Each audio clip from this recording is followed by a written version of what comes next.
So I'll be honest, I don't look at labs and I don't look at history and I don't look at other doctors' opinions until I have sat down with that patient for a solid 90 minutes and I've heard their history from their mouth.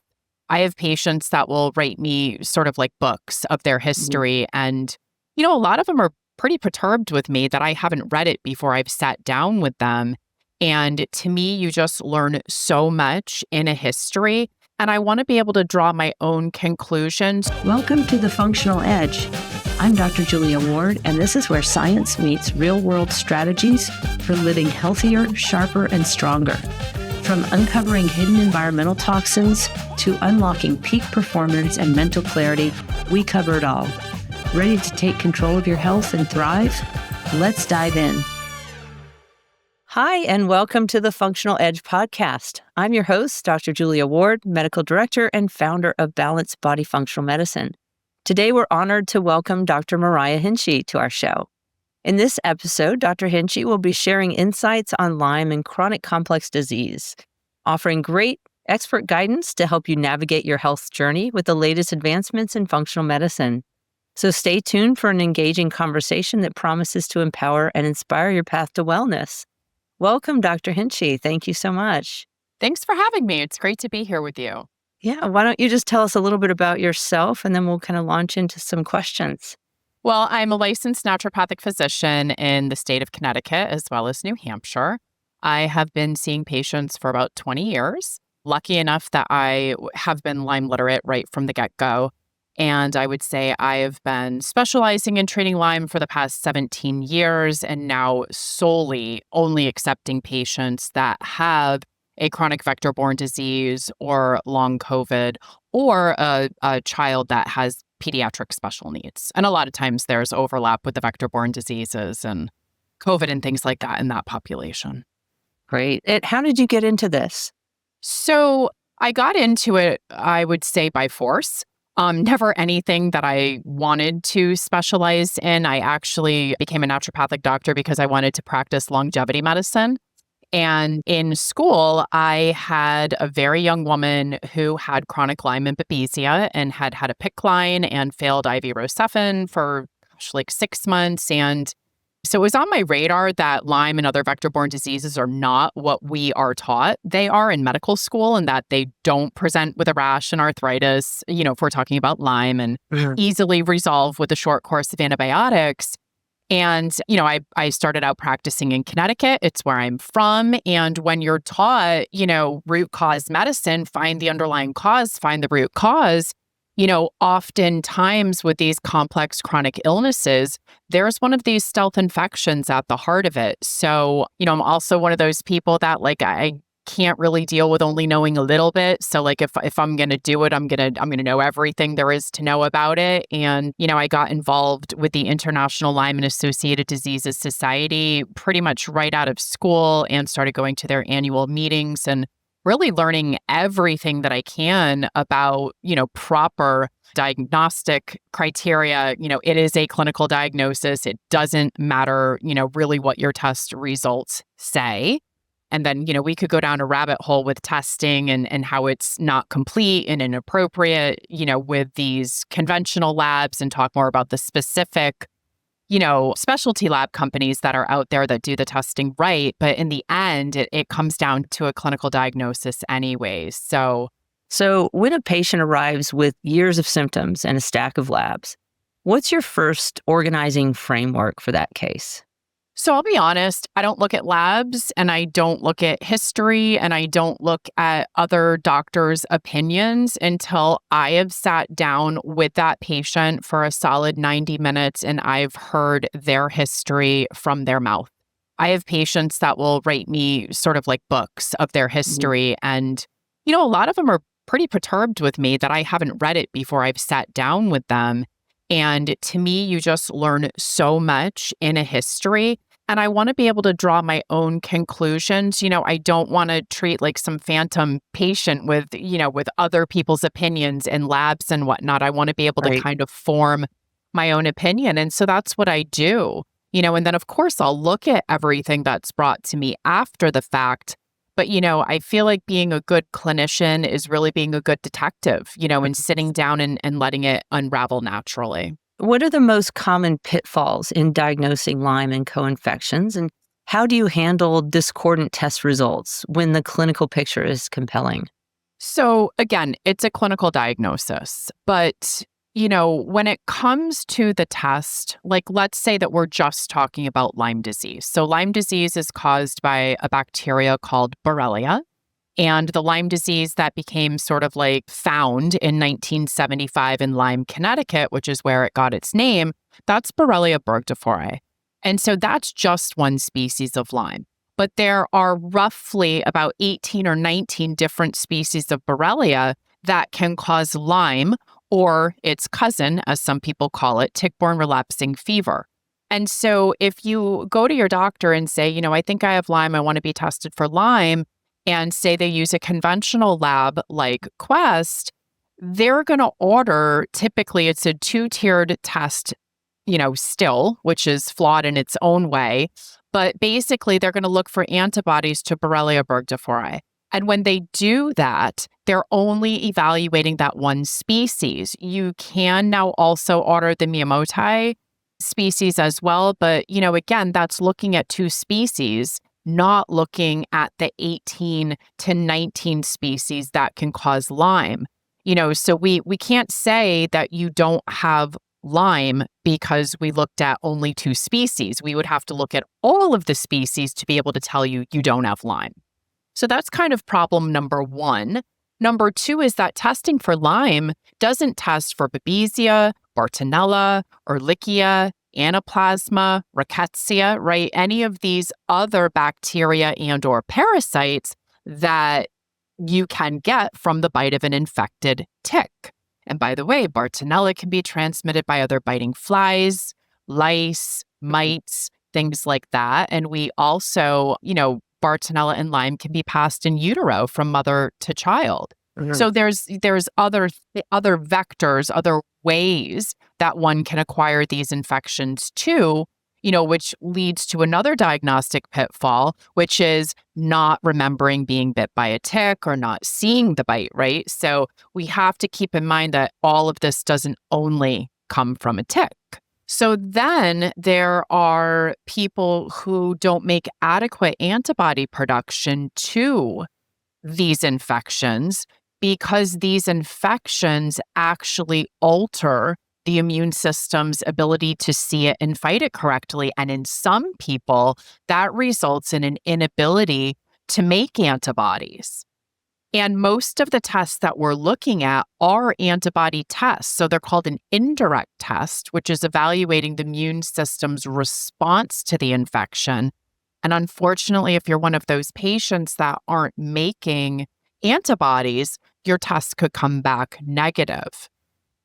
Then on top of that, if you test too soon, so say you have a new tick bite and you get tested within the first 2 weeks, your body might not have had the chance to produce the amount of antibodies needed to have that test be positive. And then you could end up with a negative test right from the get-go because your doctor tested you too early. Right. So there's a lot of pitfalls when it comes to testing. And again, that's why if we're relying on a test saying negative or positive to make this diagnosis, you're going to have a lot of misdiagnoses and, chronic infections resulting. Right. A lot of complexities. Yeah. So it's no wonder this diagnosis has been so complex and so misunderstood, I think, in the past. Absolutely. Can you walk us through your tiered treatment model? Like, when do you favor antibiotics versus botanicals, versus a combination or pulse strategies? Sure. So when it comes to a chronic infection, I don't use pharmaceutical antibiotics. I use herbal antibiotics. And sort of like the crux for me is that I would say, that cliche, once you have Lyme, you always have Lyme, like you'll always test positive, it'll always be there. I think that that's true if the patient hasn't been treated appropriately. And what I mean by that is that healing from Lyme disease and other vector-borne diseases really requires two things. Number one is getting rid of the infection, obviously. Number two is rebuilding the immune system. And I would argue that number two is actually more important because there's no amount or combination or duration of pharmaceutical antibiotics that takes any infection that our body ever has and brings it from, the trillions of organisms that are causing it down to zero. So the pharmaceutical antibiotics and herbals as well shrink the load of the infection to basically what the immune system can handle. And then the immune system takes over and it finishes getting it out of the body, right? So you can take antibiotics for, the appropriate amount of time in the right combinations, and you can shrink that infection down close to nothing. But if you haven't fixed the immune system, there's nothing that stops it from replicating and growing back. And the way that these organisms hide inside the cells and sometimes in immune cells like macrophages or behind a biofilm, that they use to wall themselves off from the immune system, if we don't get every single last one of them, their nature is just to multiply and grow back. And as they start to grow back, symptoms will return because they continue breaking down the body again. So we have to fix the immune system in order to get this infection completely into remission or eradicate it from the body. So when it is chronic and there's already been alterations in the immune system and in the microbiome, and the body has now become hospitable by, the immune system and this inflammation altering the terrain of the body, we have to focus on getting the inflammation in check and rebuilding the immune system. And if we are actively breaking down the microbiome and causing further dysbiosis using long-term pharmaceutical antibiotics, we're not going to be able to rebuild the immune system, right? So in an acute case, I am all for pharmaceutical antibiotics or antiparasitics layered in with herbs. And we could talk more about that after. But in the chronic setting, I am all about using these studied, proven antimicrobials that have been shown as effective as doxy and cefuroxime, in treating these infections, while we are dealing with the pro-inflammatory cytokine cascade, the immune imbalance, the gut damage and disruption, and kind of helping to rebuild all of that in the body. So again, in the end, we have rebuilt the terrain and we've actually healed the person, instead of just focusing on killing that organism. Yeah, that makes much more sense. So biofilms and persisters, which approaches have been most clinically meaningful, and how do you track progress beyond symptom diaries? So I actually don't look at a lot of symptom diaries. What I do is every time the patient comes in, we go over their symptom list that's unique to them. And we get a severity rating on a scale of 1 to 10, as well as a frequency rating. And then we look at the sheer number of symptoms, because if someone is being treated appropriately, not only will you see the severity and the frequency come down, but you will actually see patients just losing symptoms off their symptom list. So that is really my guide. My guide is that we are constantly seeing a reduction in severity, frequency, and overall symptoms. And then, it depends on the person. I will track, some standard blood work that looks at immune function, looks at inflammation. So like, let's say in the beginning, somebody's CRP or high sensitivity CRP, was elevated, or like their lymphocytes were low, or their natural killer cells were low, or their white blood cells were low, or their liver enzymes were elevated. So you're not going to see this in all of the patients, but for patients that started out with some of these things off, I will periodically look at those, to see that all of those are normalizing as well. And then, in the end, when patients are symptom-free, I will actually look at antibody testing again. And what I'm looking for is to see that all of the IgMs are Okay. now negative, which to me would suggest active infection. And I've seen patients with positive IgMs, 10 years after being infected. So it's not the typical, immunology where IgMs are only present for the first, 1 to 3 months, and then it transitions into IgGs, and then IgGs stay chronically elevated. It's not like that with Lyme, because Borrelia has the ability to change, its forms. And when it does, the immune system can think that it's a new infection again. And so it will increase like an IgM production to the various proteins that Borrelia has, for example. Yeah. But that's a little bit too, I don't want to go down that rabbit hole. But I'm looking for IgMs to be cleared. And then if there are IgGs there, I would want them to be very, very low, where I could be convinced that that's a memory cell. So like if you're using IGeneX and you see someone with IgGs, to like the 23, 31, 34, 83, 93, et cetera, like these really important proteins, if we see a plus or 2 pluses or 3 pluses, or if you're using another lab like Vibrant that gives you the actual number, and we're seeing 15s or above, to me, that's not memory cell. If we have something that's like maybe an 11 or a 12, maybe even up to a 13, okay, that could be memory cell. But we're looking to make sure that if there are antibodies there, they are not IgMs and that the IgGs are lower. Okay. And I mean, that's really what guides me. But I would say it's more a patient's symptoms and the resolution of their symptoms. Got it. Got it. So many Lyme patients also have MCAS, which is the mast cell activation syndrome, dysautonomia, and limbic overactivation. How do you stage care so that the nervous system is calm enough to tolerate therapy? So a lot of times patients have to have some sort of external support. So in my clinic, we have a Lyme literate psychotherapist. She does EMDR. She does hypnotherapy. She does a lot of things to help to calm and retrain the brain and help to, kind of get out of those neural networks that are keeping people stuck, in like this PTSD or fight or flight. But to your point, this is very, very important. And I've had a lot of patients where, not dealing with their stress, not dealing with their trauma, not dealing with the dysautonomia is like literally what keeps them stuck and sick.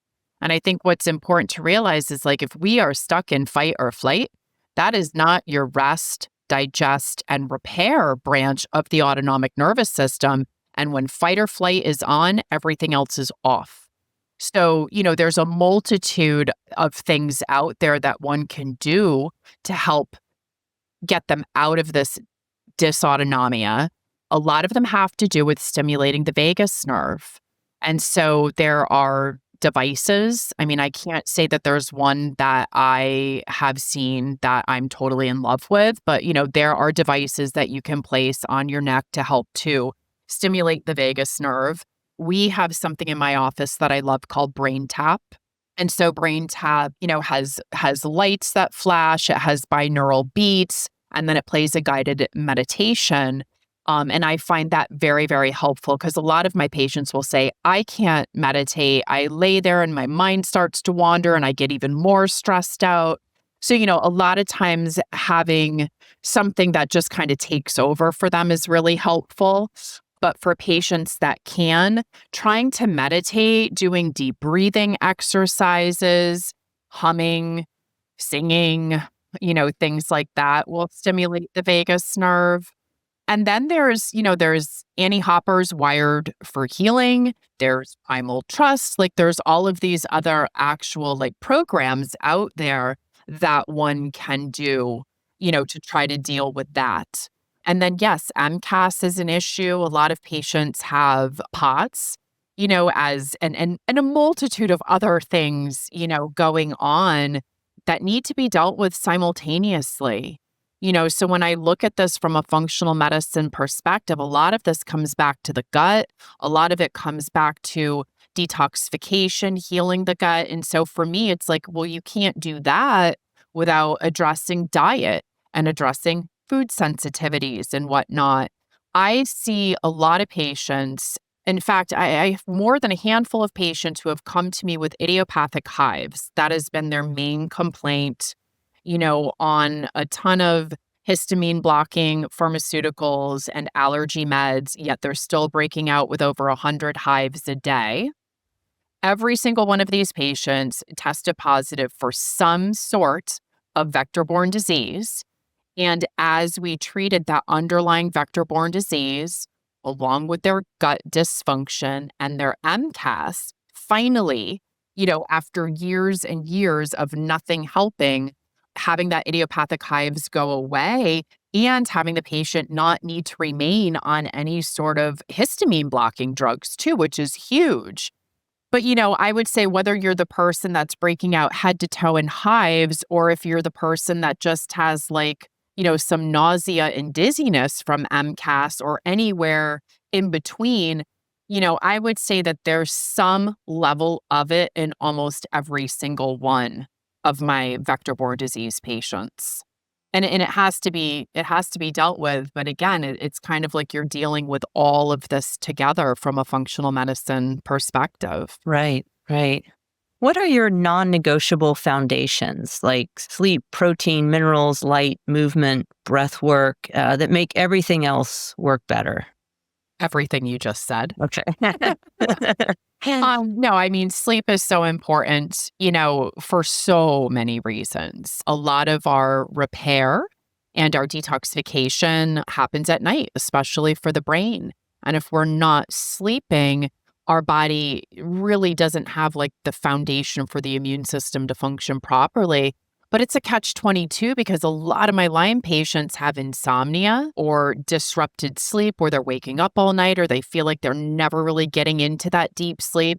And some of that, can be because of the brain inflammation, but Mhm. some of that can be because the infection and some of the pro-inflammatory cytokines and enzymes that the infection stimulate actually mess with the tryptophan, serotonin, melatonin pathway.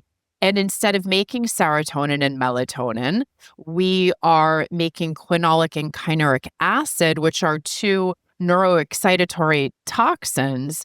And if we're not making serotonin, we're not happy, we're depressed. And if we're not making melatonin, we're not sleeping, Mhm. we're awake. So, I mean, we could have a whole conversation about sleep, but sleep is so important. Food is very important. Lyme specifically breaks down collagen and Mhm. robs a lot of our micronutrients. So does mycoplasma, so does Bartonella. So making sure that we have the nutrients that our body needs to build us the way we need to be built, as well as make our hormones and our neurotransmitters and our immune cells. All of these enzymatic reactions rely on various vitamins and minerals. And if we don't have them in our body, because our guts are inflamed and we're not digesting and absorbing properly, or because these infections are kind of eating up our micronutrients, and our protein and our collagen, we need to really make sure that we are feeding ourselves, what our bodies need to function properly. And that's a biggie. Yeah. And I do a lot of individualized nutrition. I don't do a lot of blanket statements, but the one that I will say is no dairy, no gluten, no sugar, really no processed food, because those things are going to make us more inflamed and they're going to make our guts leakier, which impairs our ability to detox and causes more inflammation and more immune dysregulation. Yeah. So I would say diet and sleep are probably two of my biggest lifestyle pillars that we spend a lot of time talking about and paying attention to. Yeah. How do you sequence gut restoration in complex cases without provoking a major Herx reaction or other setbacks? So I usually start out with identifying what foods the immune system has made either IgG or IgA antibodies to. Mhm. And I will start by eliminating those foods. And then also I'll do an intracellular micronutrient panel to evaluate what micronutrients the body is missing. So what are we getting from diet? What are we not?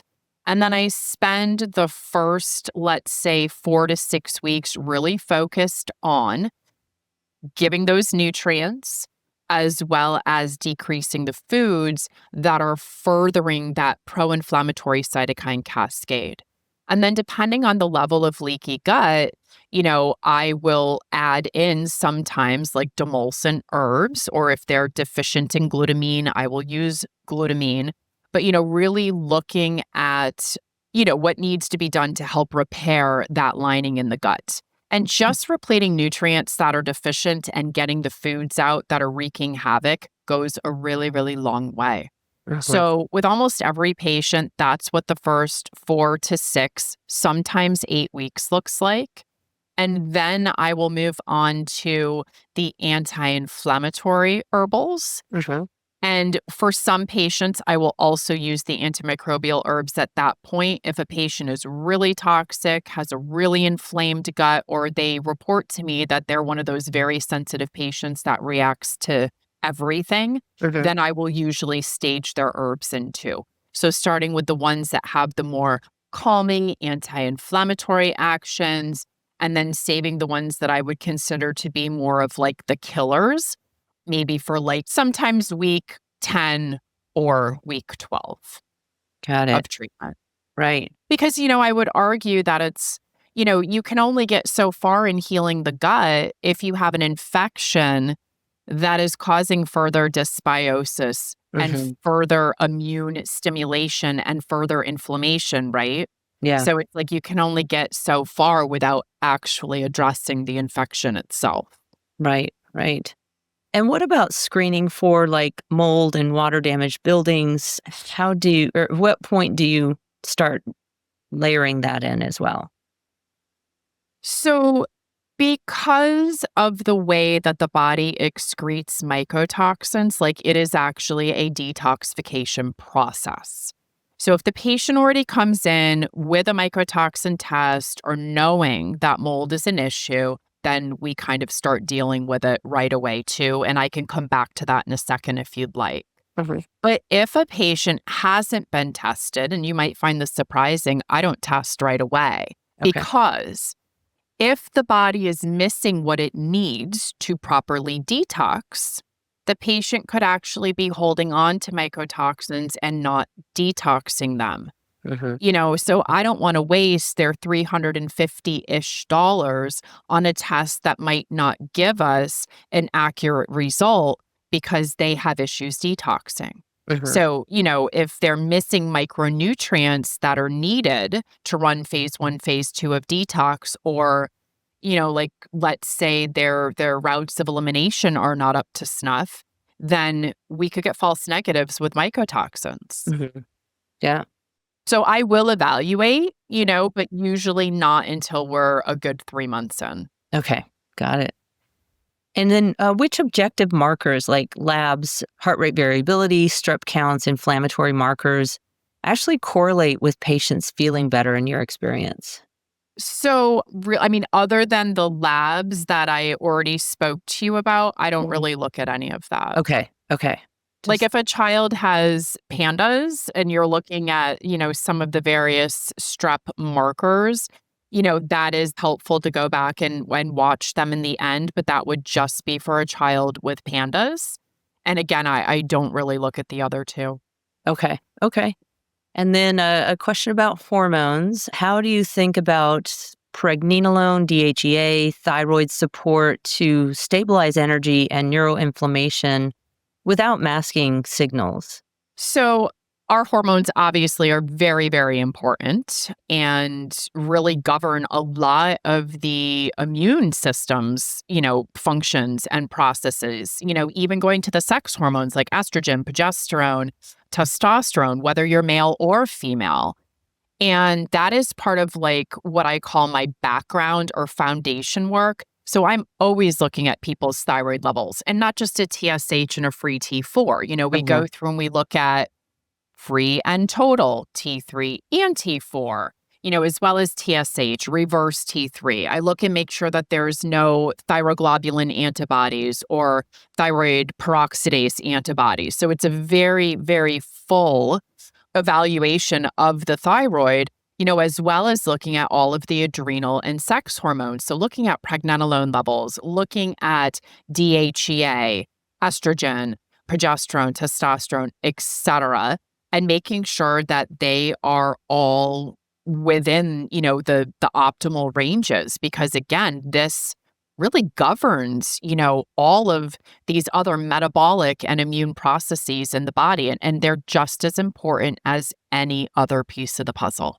Got it. As far as adjunct therapies, you mentioned the brain tap, which I also really love that system as well. What other things do you use, like sauna or PEMF, photobiomodulation, which have kind of earned a permanent place in your toolbox? So in our office, we have the Viteris 320 hyperbaric oxygen Okay. chamber. We also have the PEMA mat from Cloud. Hmm. We have near infrared and far infrared and full spectrum red light. And we have a far infrared sauna. And then we have the brain tap. So those are the therapies that I feel are most helpful and I have actually brought in-house. Great. Getting back to some MCAS, what's your approach to MCAS in the context of chronic infections? Like, where do you start and how do you know when to progress?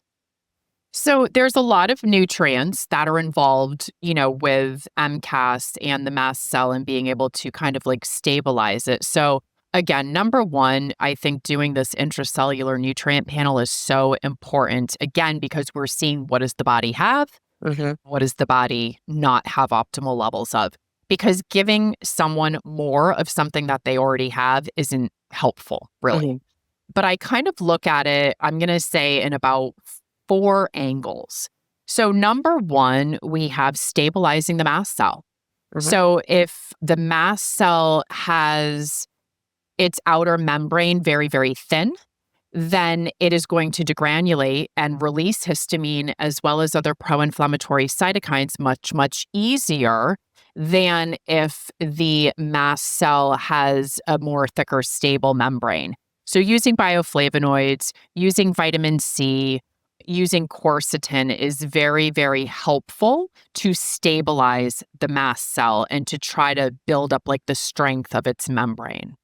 Then I would say number 2, using proteolytic enzymes or other nutrients or herbals that kind of act as like a proteolytic enzyme would to help to kind of like break down the histamine that's somewhat, I would call it like free floating, right? Then using anti-inflammatory herbals like Chinese skullcap, Japanese knotweed, and cordyceps to help to shut down some of those pro-inflammatory cytokines that can be released, from the mast cell as well. And then using things, if necessary, to block the histamine receptors. So that's kind of like the 4 categories, I guess, that I would look at for intervention. But then also, coming back to the basics and really eliminating the foods that are also acting as triggers. And so, we can look at low histamine foods and try to focus on eating a majority of those. And a lot of that goes into food prep. So not eating food that's been cooked and sitting around for days and days as your leftovers, because as the food sits, it will build histamine, especially the proteins. Hmm. And then looking at the foods that are really, really high in histamine and maybe trying to either eliminate those or decrease the frequency, of those foods. But really coming back and helping to heal the gut and repairing the gut lining and getting diversity in the microbiome goes a really, really long way at healing mast cell issues. That's great. That's great. When do you consider that ongoing symptoms are less infection driven and more about immune dysregulation or mitochondrial dysfunction? And how does that pivot your plan? So honestly, it doesn't, Okay. because I'm going to keep someone on their antimicrobial protocol until I feel the immune dysregulation or imbalance has been corrected. And so I don't really switch gears from like, okay, like for these months, we're going to tackle the infection. And for these months, we're going to heal the gut. And then for those months, we're Yeah. going to rebuild the immune system, et cetera. In my opinion, and the way Mhm. that I approach it is one big giant ball of wax Mhm. because there's so many downstream and then upstream effects, that all of this has together. And so we kind of have to look at the person as a whole. We have to look at all of the pieces of the puzzle, their terrain and what's being affected. And we have to have treatment be friendly, Mm. and tackle all of that so that we can heal the person as a whole. And we're not just running around chasing symptoms. So really when the patient is symptom free, and I do mean symptom free, and they've been able to maintain that for 2 solid months, then I will go back in and do sort of my checks and balances to make sure that anything that suggested immune imbalance is no longer there, on the labs. Anything that suggested unmanaged inflammation, any of these nutrient imbalances, hormone imbalances, food sensitivities, right? Like if we've healed the gut, there really shouldn't be any IgG or IgA food sensitivities anymore. Zonulin levels shouldn't be high, Yeah. right? And if you do something to evaluate the gut, like whether it's a GI map or a gut zoomer or something like that, you should see all of those pro-inflammatory markers as well as the leaky gut markers, all normalized. And if not, then we need to keep going because the gut and the microbiome is crucial to healing the terrain of the body and fixing the immune system. Yeah. Yeah. And how do you coach patients to track progress meaningfully? Like what should they be measuring every week to see real world gains? So, a lot of my patients, when they come to me, have been running around like chickens with their heads cut off. They've been gaslit. They've been told they're not sick. They've been told it's all in their head. There's nothing wrong with them. They don't know what they have, but it's definitely not Lyme disease, right? Like all of these things. And so Mhm. a lot of my patients have to be their own advocates or the advocate of their child, husband, wife, etc. And a lot of the patients that I see these days are really, really sick. So I actually advise patients not to track their symptoms. I want patients to focus on doing things to soothe their vagus nerve, to relax, focus and do visualization on their body's healing, or get back into doing something that they love. But like, I want them to stop searching. I want them to stop tracking. I want them to get out of, unless they have a really good support group, but like a lot of these support groups are, turn into almost like a misery. And, I just really try to have patients get back to living their life and finding something to be grateful for and doing things that feed their soul as opposed to tracking symptoms and running, looking, Yeah. for answer after answer after answer, Yeah. because that keeps you stuck in that fight or flight. It Yeah. keeps you stuck in that I'm sick and I'm a victim. And Mhm. that's what I really want to help patients pull themselves out of. Mhm. Yeah. So what myths about Lyme and integrative care would you like to most retire? Oh, that's a big one. Well, I guess, so here's one that really, really upsets me. Taking one dose of doxycycline at the Mhm. time of a tick bite Mhm. doesn't cure anything. It Yeah. doesn't do anything. It's based off of one study. It was so very, very flawed. Please do not accept that from your medical provider. It will do nothing for you. Got it. That's Yeah. my biggest one. That's a great one. Yeah. Yeah. Number two, 14 days of doxy is not going to cure Lyme disease, even in an acute setting. Okay. You're lucky if 21 days does. The International Lyme and Associated Diseases Society recommends 4 to 6 weeks of doxycycline, 200 milligrams twice a day. Most doctors are only prescribing 100 milligrams twice a day. That is ILAD's recommendations for acute Lyme disease. Okay.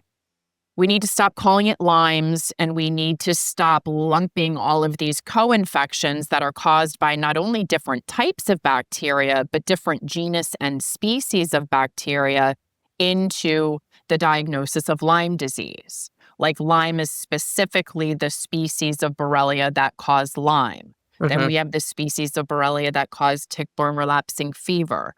Then we have a completely different bacteria, right, causing Bartonella or Babesia or Anaplasma or Ehrlichia or Rickettsia causing Rocky Mountain spotted fever, Mycoplasma, Chlamydia pneumoniae, right? There's all of these other things, but people just want to kind of like throw it into one category and call it Lyme's. And really, like, that's part of the confusion in the medical community, right? So we need to be more scientific and correct with that and call these organisms for what they are.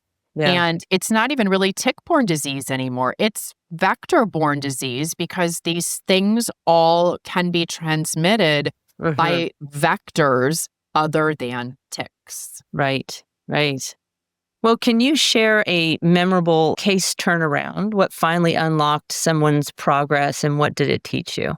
Well, like I said, most of my patients, almost everybody that I see these days does have vector-borne disease. I think one of the things that I'll share, and this isn't just even with one patient. So since COVID, we now have to deal with the spike protein. And I've had a lot of patients who were quote unquote in remission. And that's as far as I'll go. You'll never hear me use the cure word, but like their Lyme was in remission. What do I mean by that? They had been off their treatment for several years and never had return of symptoms.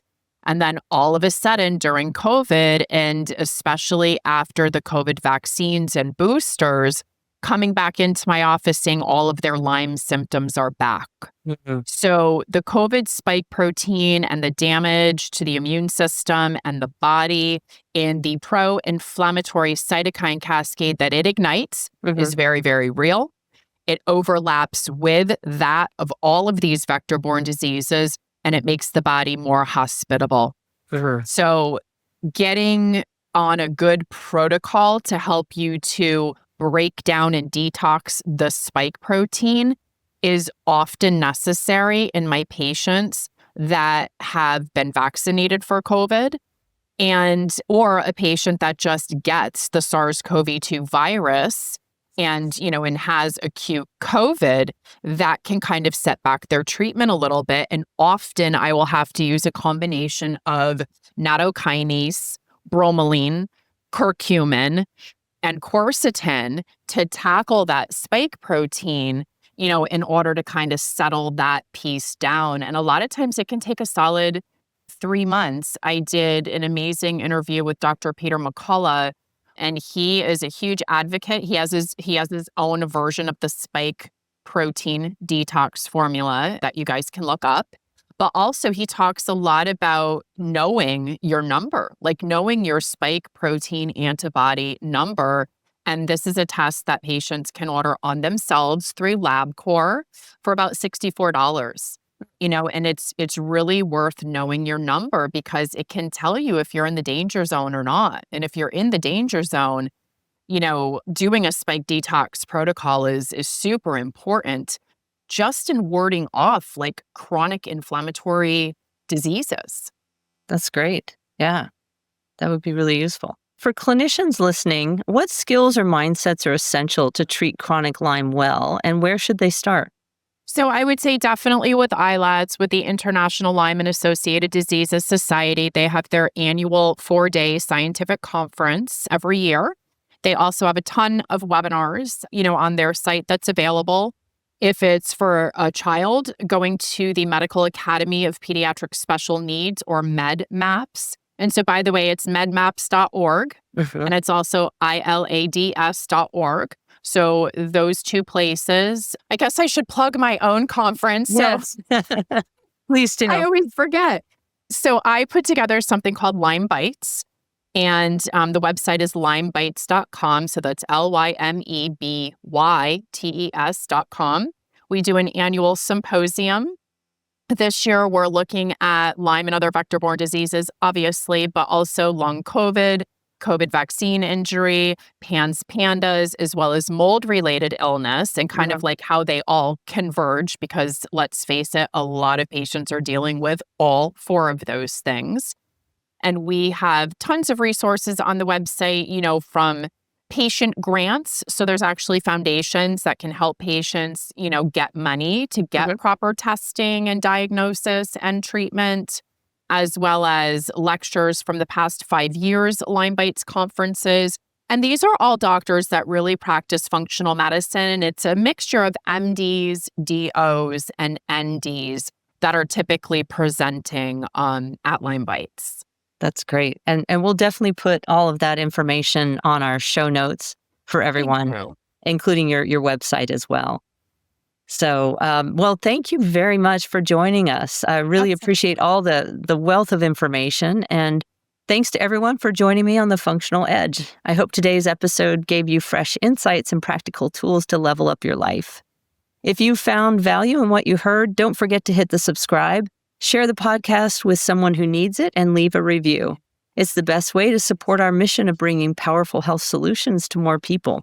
For more resources up-to-date, updates and behind-the-scenes content, visit drjuliaward.com. And until next time, stay strong, stay healthy, and keep living on the functional edge. Thank you for joining me on The Functional Edge.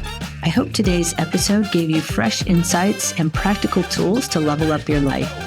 If you found value in what you heard, don't forget to hit subscribe, share the podcast with someone who needs it, and leave a review. It's the best way to support our mission of bringing powerful health solutions to more people.